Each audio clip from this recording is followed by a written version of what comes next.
মামা ও মামা নেমে কথা শুনেন সামনে দিয়ে আইয়েন। আসসালামু আলাইকুম। ওয়ালাইকুম সালাম।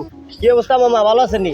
মামা আছি, ভালো আছি। কই যান মামা আমরা তো আজ জুমা শুক্রবার তো ইসরায়েল যে পরিমাণ আপনার ফিলিস্তিনের উপর যে পরিমাণ আপনার অন্যায় অত্যাচার নির্যাতন মানুষটা যে পরিমাণ মারতেছে আর কি। হ্যাঁ কারণ আমরা আজকে মনে করেন পুরা বাংলাদেশে এক তাহলে পুরো বিশ্বে আমরা মুসলিমের একটা বিশাল একটা সমাবেশ করুন। এই সমাবেশ করবেন কেন? ফিলিস্তিনের পক্ষে অনজেন আনারা সমাবেশ করবেন বা মিছিল করবেন, কি লাভ হইব? আনারা মনে করেন হাতিয়া আছে না নে, তখন এই হাতিয়া থাই আনে এই যে সমাবেশটা করে কি লাভ হইব? আর কোন চাই কেন লাভ হবে মামা, বহুত ফায়দা হইবে। আমরা কি আমরা করছো লাভ হইব? আই তো কোনো লাভ দেই না মিয়া, হিয়ে তো নয় না ইয়েন বইয়েন কথা কই দুইয়ের হেডেই বালা আছে। আনন ফিলিস্তিনের বিপক্ষে এরে মিছিল করবেন না, হাতিয়া মিছিল করছেন তানের এই মিছিল মিয়া কজনে দেখবো? এটা ফিলিস্তিনের মানুষও তো দেখতো না।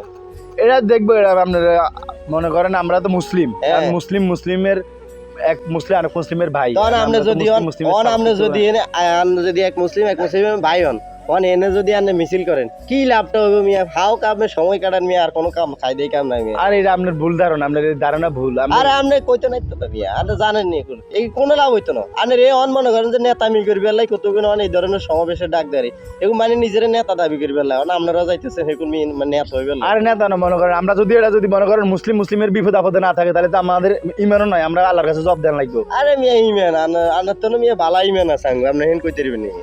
ইমেন থাকলে অন মিয়া যুদ্ধ করায় ফিলিস্তিন ইসরায়েল আপনারা এনে আন্দোলন করবেন, কোনো মানি আছে নি এটার মিয়া? এরপরে মামা আমরা এটারে বর্জন করতে হবে, ঘৃণা করতে হবে। ইসরায়েল যে পরিমাণ এরা ইহুদি নাসারা, এরা তো মনে করেন হামলা করে তো আপনি যে হেনে যুদ্ধ করেন, আপনি হেনতেন মিয়া কিনলে আন্দোলন করতেন। যুদ্ধ করুম আমরা এখন, আমরা আগে ইয়ে করি, আমরা আমাদের ইমেনের যে চেতনাটা আমরা এটা তো একবার দাবাই। আর মিয়া তাহলে আপনার রিয়ালে বলতেন মিয়া, আপনি মানুষও না মিয়া, আর আমার মধ্যে ইমানও না মিয়া, আপনি কি এর মুসলমান মিয়া? আরে মিয়া জুতা দিয়ে এটা সময় আপনি কি মিয়া ইহুদি করেন মিয়া? কেমন ইসরায়েল মিয়া, জারগা ইসরায়েল মিয়া, আপনার ধর্মে ইমান নাই মিয়া। এই মিয়া এই কথা শুনেন, এই মামা সাই কথা শুনেন, এই কথা শুনেন, এই মিয়া আমি কথা শুনেন না বই লাইক ধরো কথা শুনেন। এই বেড়ারা অন এই যে ইসরায়েলের বিপক্ষে মিছিল করতে যাইতেছে, কি লাভটা হইবে? আর একখানা কোন আনে মালানা সাহেব আপনি আসলে কথাটা বলেন। আর এখন ওরা কথা যাচ্ছে ইসরায়েলের বিরুদ্ধে মিছিল করার জন্য, তাই হ্যাঁ এখন আপনি এটার বিপক্ষে আপনি কি বলতে চাচ্ছেন সেটা বলেন। আমার কথা হইলো আপনি মনে করেন যে হিডাইডি হইতেছে, যুদ্ধ লাগতেছে, বোমা মারামারি হইতেছে ফিলিস্তিন আর ইসরায়েলে, এনে আঙ্গ লাভ কি মিয়া? আমরা খামাখা এই ধরনের মিছিল করি আঙ্গ লাভ হবে? এখন সর্বপ্রথম পরিচয় আপনি কি? আমরা মুসলমান। আপনি মুসলমান। ইসরায়েল কি? ইসরায়েল ইহুদি। ইহুদি। তো ইসরায়েল কাকে মারতেছে? মুসলমানদেরকে মারতেছে, ফিলিস্তিন মুসলমানদেরকে মারতেছে, তাই আপনার কোনো কি দায়িত্ব আছে?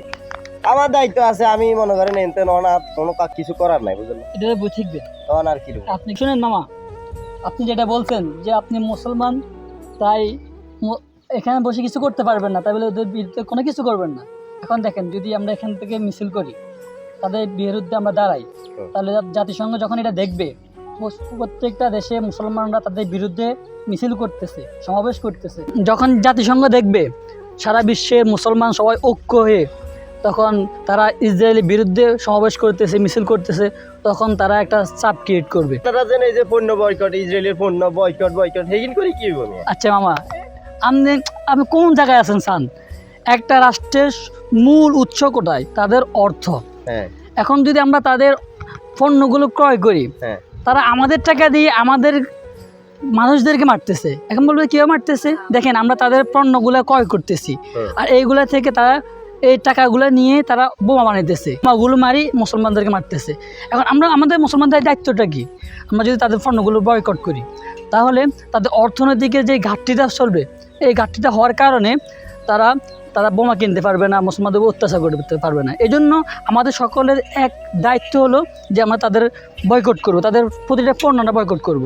আমরা মুসলমানদের যে পণ্যগুলো আছে সেগুলো ব্যবহার করবো, ওদেরগুলো আমরা বয়কট করে ফেলবো। এর জন্য আমাদের সকলকে ঐক্য হতে হবে। আর যদি আমরা ঐক্য না হই, তাহলে আমাদের কখনো আমরা তাদেরকে পরাজিত করতে পারবো না। আসলে মামা তো সঠিক কথা কইছেন, আপনি মোটামুটি ভালো কথা কইছেন। আসলে এই জিনিসটা আসলে মাথার ভিতরে ঢুকে না। এখন তাহলে আপনার বুঝে আসছে। আর আরেকটা বিষয় আপনার এখানে এটা হলো কি, তাদের যে পণ্যগুলো আছে এটা তো আমরা অনেকে জানি না। এই পণ্যগুলো আসলে এই পণ্যগুলো এই বিশেষ করে এই পণ্যগুলোর মধ্যে আপনার কিছু আছে পানীয় জাতীয়, যেমন কোকা কোলা, এরপরে পেপসি, 7 আপ, ওই হুইল পাউডারটা, এরপরে আপনার এই Wheel powder, Surf Excel detergent, এগুলো বাদ দিয়ে দিবেন, লাক্সাবান, এরপরে এগুলো সব তো আপনি ভালো মানের, এগুলো আমরা বর্জন করব। ঠিক আছে। হ্যাঁ ইসরায়েলি পণ্য বয়কট বয়কট। একে অপরের প্রতি হিংসা না করে আসুন দখলদারের বিরুদ্ধে সবাই একমত হই।